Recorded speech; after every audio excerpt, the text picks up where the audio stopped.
ನಮಸ್ಕಾರ. ಮುಖ್ಯಾಂಶಗಳು. ಸರಕು ಮತ್ತು ಸೇವಾ ತೆರಿಗೆ ಮಸೂದೆ ಮುಂದಿನ ಹಣಕಾಸು ವರ್ಷದಿಂದ ಜಾರಿಗೊಳಿಸುವ ವಿಶ್ವಾಸ. ವಿಪಕ್ಷಗಳು ಅಡ್ಡಿಪಡಿಸಿದರೆ ಪರ್ಯಾಯ ಮಾರ್ಗ. ಅರುಣ್ ಜೇಟ್ಲಿ. ಸಿಬಿಐ ಕಾರ್ಯನಿರ್ವಹಣೆಯಲ್ಲಿ ಕೇಂದ್ರ ಸರ್ಕಾರದ ಹಸ್ತಕ್ಷೇಪವಿಲ್ಲ. ವೆಂಕಯ್ಯ ನಾಯ್ಡು ಸ್ಪಷ್ಟನೆ. ಪಿಎಸ್ಎಲ್ವಿ ಸಿ-29 ರಾಕೆಟ್ ಯಶಸ್ವಿ ಉಡಾವಣೆ. ನಭೋಮಂಡಲಕ್ಕೆ ಸಿಂಗಾಪುರದ 6 ಉಪಗ್ರಹಗಳು. ರಾಜ್ಯದ ಇತರ ನಗರಗಳಲ್ಲೂ ನವೋದ್ಯಮ ಆರಂಭಕ್ಕೆ ಪೂರಕ ವಾತಾವರಣ ನಿರ್ಮಾಣ. ಮುಖ್ಯಮಂತ್ರಿ ಸಿದ್ದರಾಮಯ್ಯ. ವಾರ್ತೆಗಳ ವಿವರ. ಸರಕು ಮತ್ತು ಸೇವಾ ತೆರಿಗೆ ಜಿಎಸ್ಟಿ ಕುರಿತ ಮಸೂದೆ ಅಂಗೀಕರಿಸಿ ಅನುಷ್ಠಾನಗೊಳಿಸಬೇಕೆಂಬ ಆಶಯ ಬಲವಾಗಿ ಕೇಳಿಬರುತ್ತಿದೆ. ಸಂಸತ್ತಿನಲ್ಲಿ ವಿಪಕ್ಷಗಳು ಕಲಾಪಕ್ಕೆ ಅಡ್ಡಿ ಉಂಟು ಮಾಡುತ್ತಿರುವ ಹಿನ್ನೆಲೆಯಲ್ಲಿ ಜಿಎಸ್ಟಿ ಮಸೂದೆ ಅಂಗೀಕಾರ ಪಡೆಯದೆ ಬಾಕಿ ಉಳಿದಿದ್ದರೆ ಈ ಮಸೂದೆ ಬಗ್ಗೆ ಉದ್ಯಮ ವಲಯದಲ್ಲಿ ಆಶಾಭಾವನೆ ಕಂಡುಬಂದಿದೆ. ದೆಹಲಿಯಲ್ಲಿಂದು ಜಿಎಸ್ಟಿ ಕುರಿತು ಉದ್ಯಮಿಗಳ ಜತೆ ನಡೆದ ವಿಚಾರ ವಿನಿಮಯದಲ್ಲಿ ಕೇಂದ್ರ ಹಣಕಾಸು ಸಚಿವ ಅರುಣ್ ಜೇಟ್ಲಿ, ವಿಪಕ್ಷಗಳು ಕಲಾಪಕ್ಕೆ ಅಡ್ಡಿ ಉಂಟು ಮಾಡುವುದರಿಂದ ಸಂಸದೀಯ ಪ್ರಜಾಸತ್ತಾತ್ಮಕ ವ್ಯವಸ್ಥೆಗೆ ಹಾನಿ ಉಂಟಾಗುತ್ತದೆ. ಆದರೂ ಬರುವ ವರ್ಷ ಜಿಎಸ್ಟಿ ಅನುಷ್ಠಾನಗೊಳ್ಳಲಿದೆ ಎಂದು ವಿಶ್ವಾಸ ವ್ಯಕ್ತಪಡಿಸಿದರು. ವಿಪಕ್ಷಗಳು ಇದೇ ರೀತಿ ಅಡ್ಡಿ ಮುಂದುವರೆಸಿದರೆ ದೇಶದ ಅರ್ಥವ್ಯವಸ್ಥೆಗೆ ಒತ್ತು ನೀಡುವ ಗುರಿ ಹೊತ್ತ ಪರ್ಯಾಯ ಮಾರ್ಗವೊಂದನ್ನು ಹುಡುಕಲಾಗುವುದು ಎಂದು ಅವರು ತಿಳಿಸಿದರು. Weakness of democracy, that on an issue where everybody claims to support it and still the country feels helpless in not being able to pass it. It slowed down when I was in power, therefore it must slow down when somebody else was in power. If that is the intention, then I am afraid we will have to find alternative methods of how to proceed with this matter. But if you go a step further, in order to get the GST, we must get India's parliamentary democracy to function. ಕೇಂದ್ರ ಸರ್ಕಾರದ ಮುಖ್ಯ ಆರ್ಥಿಕ ಸಲಹೆಗಾರ ಅರವಿಂದ್ ಸುಬ್ರಮಣಿಯನ್, ಹಣಕಾಸು ವ್ಯವಸ್ಥೆ ಸವಾಲುಗಳನ್ನು ಎದುರಿಸುತ್ತಿರುವ ಸಂದರ್ಭದಲ್ಲಿ ಆರ್ಥಿಕ ಪ್ರಗತಿಗೆ ಜಿಎಸ್ಟಿ ಅತಿ ಮುಖ್ಯ ಭಾಗವಾಗಲಿದೆ ಎಂದು ಹೇಳಿದರು. At a time when the fiscal outlook is looking challenging, I think India really needs this, solid tax base for the future. Petrol ಮತ್ತು ಡೀಸೆಲ್ ಮೇಲಿನ ಅಬಕಾರಿ ಸುಂಕ ಏರಿಕೆಯನ್ನು ಕೇಂದ್ರ ಹಣಕಾಸು ಸಚಿವ ಅರುಣ್ ಜೇಟ್ಲಿ ರಾಜ್ಯಸಭೆಯಲ್ಲಿಂದು ಸಮರ್ಥಿಸಿಕೊಂಡಿದ್ದಾರೆ. ಮೊಟ್ಟ ಮೊದಲ ಬಾರಿಗೆ ವೆಚ್ಚ ಕಡಿತವಿಲ್ಲದ ಹಣಕಾಸು ಕೊರತೆ ಗುರಿ ತುಂಬಿಕೊಳ್ಳಲಾಗುವುದು. ಹಿಂದಿನ ಸರ್ಕಾರಗಳು ವೆಚ್ಚ ಕಡಿತಗೊಳಿಸಿ ಹಣಕಾಸು ಕೊರತೆ ಗುರಿ ಸಾಧಿಸುತ್ತಿದ್ದವು ಎಂದು ಹೇಳಿದರು. ಸರ್ಕಾರ ಸಮರ್ಪಕ ಹಣಕಾಸು ಯೋಜನೆಯನ್ನು ಅನುಸರಿಸುತ್ತಿದೆ. ತೈಲ ಬೆಲೆ ಇಳಿಕೆಯ ಲಾಭವನ್ನು ಭಾರತ ಪಡೆದುಕೊಳ್ಳಬೇಕು ಎಂದು ಅವರು ತಿಳಿಸಿದರು. ಜಾಗತಿಕ ಮಾರುಕಟ್ಟೆಯಲ್ಲಿ ಕಚ್ಚಾ ತೈಲ ಬೆಲೆ ದಾಖಲೆಯ ಇಳಿಕೆ ಕಂಡಿದ್ದರೂ ಸರ್ಕಾರ ಅಬಕಾರಿ ಸುಂಕ ಏರಿಕೆ ಮಾಡಿರುವುದನ್ನು ವಿಪಕ್ಷಗಳು ವಿರೋಧಿಸಿದ ಹಿನ್ನೆಲೆಯಲ್ಲಿ ಸಚಿವರು ಈ ಸ್ಪಷ್ಟನೆ ನೀಡಿದರು. केंद्र ने एक्साइज लगाया 42% राज्यों को गया, राज्यों ने अलग से वैट लगाया और जो हमने लगाया वो सारा का सारा पैसा हम नेशनल हाईवे और रूरल रोड ग्रामीण सड़क योजना के अंदर जा रहा है. और इस वर्ष के बजट के संबंध में मैं बतला दूं कि ये पहली बार होगा कि हम फिस्कल डेफिसिट अचीव करेंगे बिना फिस्कल कट्स के. ಸಿಬಿಐ ಒಂದು ಸ್ವತಂತ್ರ ತನಿಖಾ ಸಂಸ್ಥೆಯಾಗಿದ್ದು ಅದರ ಕರ್ತವ್ಯ ನಿರ್ವಹಣೆಯಲ್ಲಿ ಸರ್ಕಾರದ ಹಸ್ತಕ್ಷೇಪವಿಲ್ಲ ಎಂದು ಕೇಂದ್ರ ಸಂಸದೀಯ ವ್ಯವಹಾರಗಳ ಸಚಿವ ವೆಂಕಯ್ಯ ನಾಯ್ಡು ದೆಹಲಿಯಲ್ಲಿಂದು ಹೇಳಿದ್ದಾರೆ. ಸಿಬಿಐ ತನ್ನ ಕರ್ತವ್ಯ ನಿರ್ವಹಿಸಲು ಯಾರೂ ಅಡ್ಡಿಪಡಿಸಬಾರದು. ಹಾಗೆ ಅಡ್ಡಿಪಡಿಸುವವರನ್ನು ಭ್ರಷ್ಟಾಚಾರ ವಿರುದ್ಧದ ಹೋರಾಟಕ್ಕೆ ತಡೆ ಉಂಟು ಮಾಡುವವರೆಂದು ಭಾವಿಸಬೇಕಾಗುತ್ತದೆ ಎಂದು ಅವರು ತಿಳಿಸಿದರು. ದೆಹಲಿ ಸರ್ಕಾರದ ಪ್ರಧಾನ ಕಾರ್ಯದರ್ಶಿ ರಾಜೇಂದ್ರ ಕುಮಾರ್ ಅವರನ್ನು ಸಿಬಿಐ ಇಂದು ಮತ್ತೆ ವಿಚಾರಣೆಗೆ ಒಳಪಡಿಸಿದ ಹಿನ್ನೆಲೆಯಲ್ಲಿ ಸುದ್ದಿಗಾರರ ಪ್ರಶ್ನೆಗೆ ಅವರು ಈ ರೀತಿ ಪ್ರತಿಕ್ರಿಯಿಸಿದರು. Anybody trying to divert it will be seen as people who are trying to prevent the fight against corruption. ಶ್ರೀಹರಿಕೋಟಾದ Satish Dhawan ಬಾಹ್ಯಾಕಾಶ ಕೇಂದ್ರದಿಂದ ಸಿಂಗಾಪುರದ 6 ಉಪಗ್ರಹಗಳನ್ನು ಪಿಎಸ್ಎಲ್ವಿ ಸಿ-29 ರಾಕೆಟ್ ಮೂಲಕ ಇಂದು ಸಂಜೆ 6 ಗಂಟೆಗೆ ಯಶಸ್ವಿ ಉಡಾವಣೆ ಮಾಡಲಾಯಿತು. ಇಸ್ರೋ ಅಧ್ಯಕ್ಷ ಎಎಸ್ ಕಿರಣ್ ಕುಮಾರ್ ನೇತೃತ್ವದಲ್ಲಿ ವಿಜ್ಞಾನಿಗಳ ತಂಡ ಉಡಾವಣಾ ಪ್ರಕ್ರಿಯೆಯಲ್ಲಿ ಪಾಲ್ಗೊಂಡಿತ್ತು. ಒಟ್ಟು 625 ಕೆಜಿ ತೂಕದ ಈ ಉಪಗ್ರಹಗಳು ಆಗ್ನೇಯ ಏಷ್ಯಾದಲ್ಲಿ ನಗರ ಯೋಜನೆ ಹಾಗೂ ವಿಕೋಪ ನಿರ್ವಹಣೆ ಮುಂತಾದ ಕ್ಷೇತ್ರಗಳಲ್ಲಿ ನೆರವಾಗಲಿವೆ. ಭಾರತ ಈವರೆಗೆ ಒಟ್ಟು 51 ವಿದೇಶಿ ಉಪಗ್ರಹಗಳನ್ನು PSLV ರಾಕೆಟ್ ಮೂಲಕ ಯಶಸ್ವಿಯಾಗಿ ಉಡಾವಣೆ ಮಾಡಿ ನಿಗದಿತ ಕಕ್ಷೆಗೆ ಸೇರಿಸಿದೆ. 7, 6, 5, 4, 3, 2, 1, 0.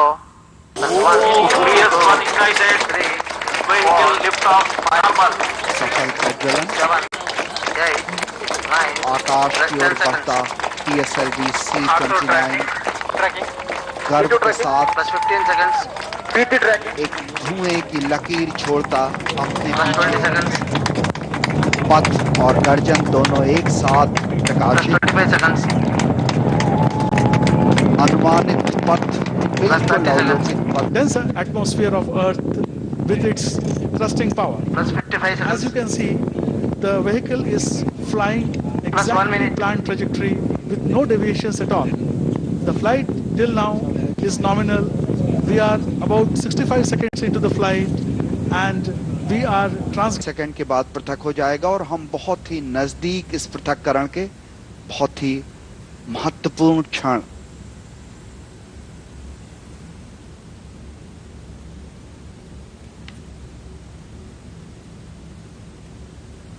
2017ರಲ್ಲಿ ಭಾರತದ ಎರಡನೇ ಚಂದ್ರಯಾನ ನೌಕೆ ಚಂದ್ರನ ಅಂಗಳದಲ್ಲಿ ಇಳಿಯಲಿದೆ ಎಂದು ಪ್ರಧಾನಿ ಕಾರ್ಯಾಲಯ ಸಚಿವ ಜಿತೇಂದ್ರ ಸಿಂಗ್ ಲೋಕಸಭೆಯಲ್ಲಿಂದು ಹೇಳಿದ್ದಾರೆ.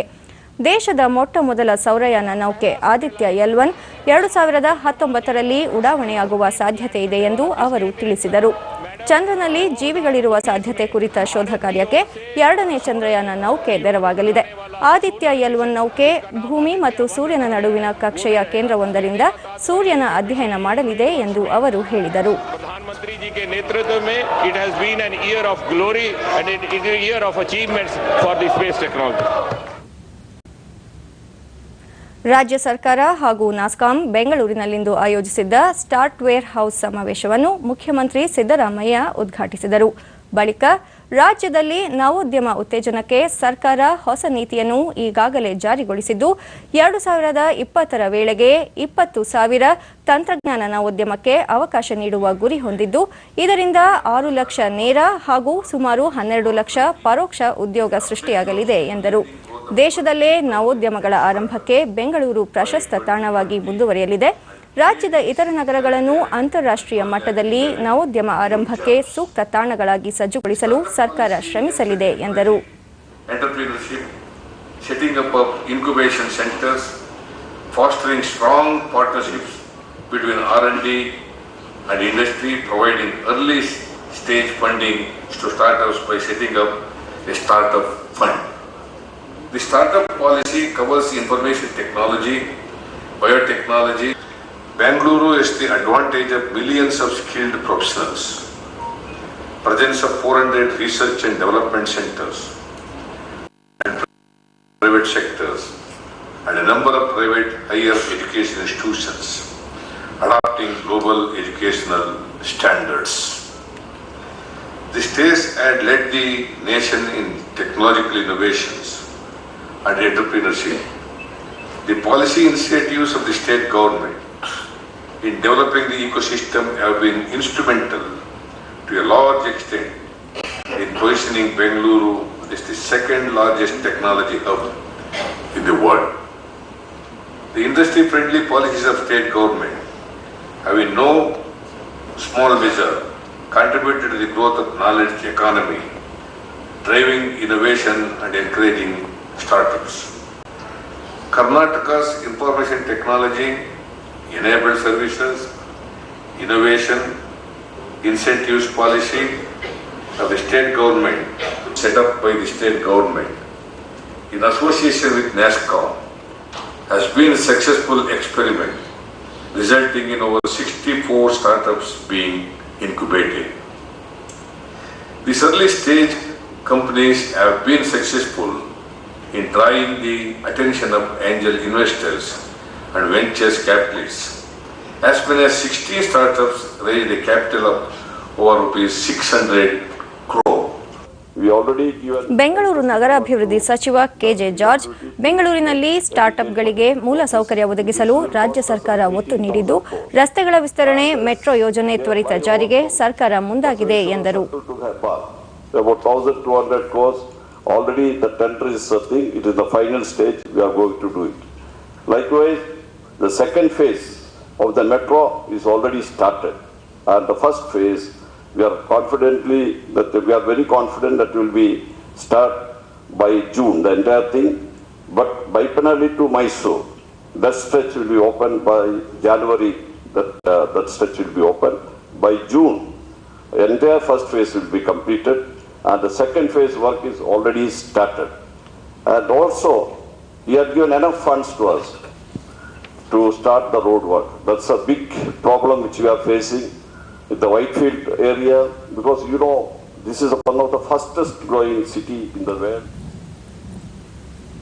ಭಾರತೀಯ ಕೈಗಾರಿಕಾ ಒಕ್ಕೂಟ ಬೆಂಗಳೂರಿನಲ್ಲಿಂದು ಆಯೋಜಿಸಿದ್ದ ಬೆಂಗಳೂರು ನಗರಕ್ಕೆ ಸುಸ್ಥಿರ ಮೂಲಸೌಕರ್ಯ ಕುರಿತ ಸಮಾವೇಶವನ್ನು ವಾರ್ತಾ ಹಾಗೂ ಮೂಲಸೌಕರ್ಯ ಅಭಿವೃದ್ಧಿ ಸಚಿವ ಆರ್ ರೋಷನ್ ಬೇಗ್ ಉದ್ಘಾಟಿಸಿದರು. ನಂತರ ಅವರು ತಂತ್ರಜ್ಞಾನ ಉದ್ಯಮದಲ್ಲಿ ವಿಶ್ವದ ಗಮನ ಸೆಳೆಯುತ್ತಿರುವ ಬೆಂಗಳೂರು ನಗರದ ಮೂಲಸೌಕರ್ಯ ಅಭಿವೃದ್ಧಿಗೆ ರಾಜ್ಯ ಸರ್ಕಾರ ಒತ್ತು ನೀಡಿದೆ. ರಸ್ತೆಗಳ ಅಗಲೀಕರಣ ಮತ್ತು ಮೇಲ್ಸೇತುವೆಗಳ ಸಂಖ್ಯೆ ಹೆಚ್ಚಿಸಲು ನಿರ್ಧರಿಸಲಾಗಿದೆ ಎಂದರು. ನಗರದ ಬಳ್ಳಾರಿ ರಸ್ತೆ, ಜಯಮಹಲ್ ಮುಖ್ಯ ರಸ್ತೆ, ದಿಣ್ಣೂರು ಮತ್ತು ವರ್ತೂರು ಮುಖ್ಯ ರಸ್ತೆಗಳ ವಿಸ್ತರಣೆ ಆದ್ಯತೆಯ ಮೇರೆಗೆ ನಡೆಯಲಿದೆ ಎಂದರು.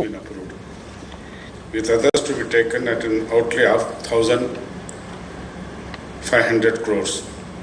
That is widening of the Bellary Road and Jayamahal, widening of Dinnoor Main Road, that is near RT Nagar Sultanpalli, widening of Vartur Road, widening of the development of Surabhatam Karchi Road. I am sure you have seen few tender source projects in the city. Another 56 tender source projects are coming up. ಇಂದು ವಿಜಯ್ ದಿವಸ್. 1971ರಲ್ಲಿ ನಡೆದ ಭಾರತ ಪಾಕಿಸ್ತಾನ ಸಮರದ 44ನೇ ವಾರ್ಷಿಕೋತ್ಸವ. 44 ವರ್ಷಗಳ ಹಿಂದೆ ಇದೇ ದಿನ ಬಾಂಗ್ಲಾದೇಶದ ಉದಯವಾಗಿತ್ತು. ಈ ಹಿನ್ನೆಲೆಯಲ್ಲಿ ರಕ್ಷಣಾ ಸಚಿವ ಮನೋಹರ್ ಪರಿಕರ್ ಮತ್ತು 3 ರಕ್ಷಣಾ ಪಡೆಗಳ ಮುಖ್ಯಸ್ಥರು ದೆಹಲಿಯಲ್ಲಿಂದು ಅಮರ್ ಜವಾನ್ ಜ್ಯೋತಿ ಬಳಿ ಗೌರವ ನಮನ ಸಲ್ಲಿಸಿದರು. 1971ರ ಸಮರದಲ್ಲಿ 93,000 ಪಾಕ್ ಸೈನಿಕರು ಭಾರತೀಯ ಸೇನೆಗೆ ಶರಣಾಗಿದ್ದರು. ಈ ಸಮರದಲ್ಲಿ ಭಾರತದ ಗೆಲುವು ಐತಿಹಾಸಿಕ ಸಾಧನೆ ಎಂದು ಭಾವಿಸಲಾಗಿದೆ.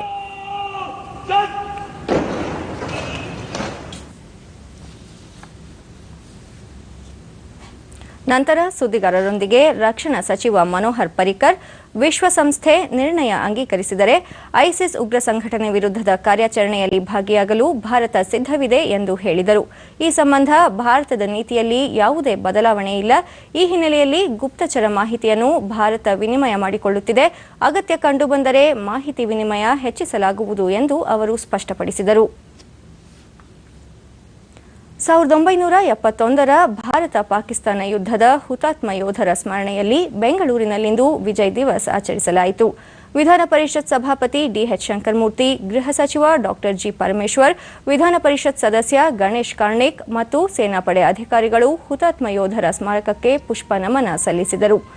ಸೇನಾಪಡೆ ಸಿಬ್ಬಂದಿ ಮತ್ತು ಎನ್ಸಿಸಿ ಕೆಡೆಟ್ಗಳು ಗೌರವ ವಂದನೆ ನೀಡಿದರು.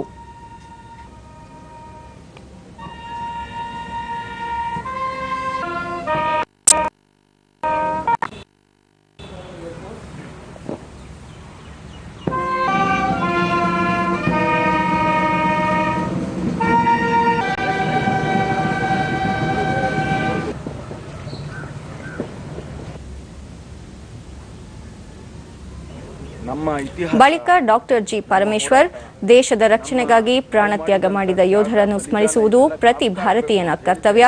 ನಿವೃತ್ತ ಯೋಧರಿಗೆ ಜಮೀನು ನೀಡುವ ಪರಿಪಾಠ ಬಹು ಹಿಂದಿನಿಂದ ನಡೆದು ಬಂದಿದ್ದು, ಇವರಿಗೆ ನಿವೇಶನ ದೊರಕಿಸಿಕೊಡುವ ಬಗ್ಗೆ ಮುಕ್ತ ಮನಸ್ಸಿನ ತೀರ್ಮಾನ ಕೈಗೊಳ್ಳಲಾಗುವುದು ಎಂದರು.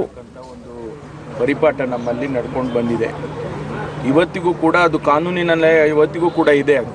ಯಾರು ನಿವೃತ್ತಿ ಆಗಿರ್ತಾರೆ, ಯಾರು ಕೃಷಿ ಮಾಡಬೇಕು ಅಂತಿರ್ತಾರೆ, ಅಥವಾ ಯಾರು ಆ ಸಂಬಂಧಪಟ್ಟ ಚಟುವಟಿಕೆ ಮಾಡಬೇಕು ಅಂತಿರ್ತಾರೆ, ಅಥವಾ ಯಾರಿಗೋ ಈ ಒಂದು ಸೈಟ್ ಬೇಕಾಗ್ತದೆ ಅಂತಿರ್ತಾರೆ, ಮನೆ ಕಟ್ಕೊಂಡು ಶಾಂತಿಯಿಂದ ಬದುಕೋದಕ್ಕೆ, ಅವರ ಮಕ್ಕಳ ವಿದ್ಯಾಭ್ಯಾಸಕ್ಕೆ, ಮತ್ತೊಂದು ಅದಕ್ಕೆ ಸಹಕರಿಸ್ತಕ್ಕಂಥದ್ದು ನಮ್ಮ ಕರ್ತವ್ಯ.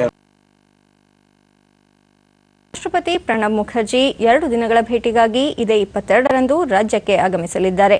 22ರಂದು ಬೀದರ್ಗೆ ಆಗಮಿಸುವ ಪ್ರಣಬ್ ಮುಖರ್ಜಿ ಕಲಬುರಗಿಯಲ್ಲಿ ಕೇಂದ್ರ ವಿಶ್ವವಿದ್ಯಾಲಯದ 2ನೇ ಘಟಿಕೋತ್ಸವದಲ್ಲಿ ಪಾಲ್ಗೊಳ್ಳಲಿದ್ದಾರೆ. ಅದೇ ದಿನ ಅಪರಾಹ್ನ ಅವರು ಬೆಂಗಳೂರಿಗೆ ಆಗಮಿಸಿ ರಾಷ್ಟ್ರೀಯ ಮಾನಸಿಕ ಆರೋಗ್ಯ ಮತ್ತು ನರವಿಜ್ಞಾನ ಸಂಸ್ಥೆ ನಿಮ್ಹಾನ್ಸ್ನ ನವೀಕೃತ ಪಾರಂಪರಿಕ ಕಟ್ಟಡವನ್ನು ಲೋಕಾರ್ಪಣೆ ಮಾಡಲಿದ್ದಾರೆ. 23ರಂದು ಬೆಳಗ್ಗೆ ಬಿಷಪ್ ಕಾಟನ್ ಬಾಲಕರ ಶಾಲೆಯ 150ನೇ ವಾರ್ಷಿಕೋತ್ಸವದಲ್ಲಿ ಅವರು ಪಾಲ್ಗೊಳ್ಳುವರು.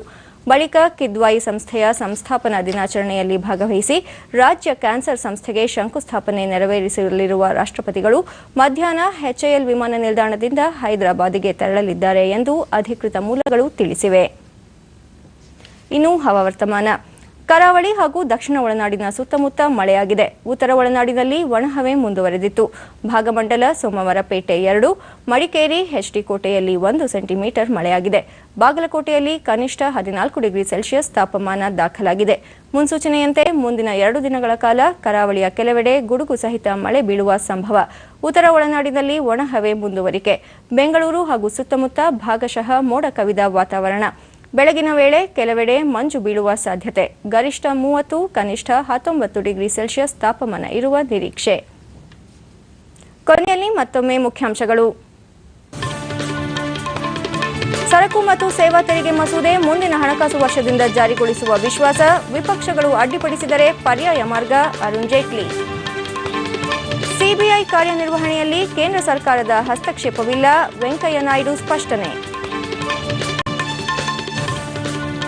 ಪಿಎಸ್ಎಲ್ವಿ C-29 ರಾಕೆಟ್ ಯಶಸ್ವಿ ಉಡಾವಣೆ. ನಭೋಮಂಡಲಕ್ಕೆ ಸಿಂಗಾಪುರದ 6 ಉಪಗ್ರಹಗಳು. ರಾಜ್ಯದ ಇತರ ನಗರಗಳಲ್ಲೂ ನವೋದ್ಯಮ ಆರಂಭಕ್ಕೆ ಪೂರಕ ವಾತಾವರಣ ನಿರ್ಮಾಣ. ಮುಖ್ಯಮಂತ್ರಿ ಸಿದ್ದರಾಮಯ್ಯ. ನಮ್ಮ ಮುಂದಿನ ವಾರ್ತಾ ಪ್ರಸಾರ ರಾತ್ರಿ 9 ಗಂಟೆಗೆ ಚಂದನದಲ್ಲಿ. ನಮಸ್ಕಾರ.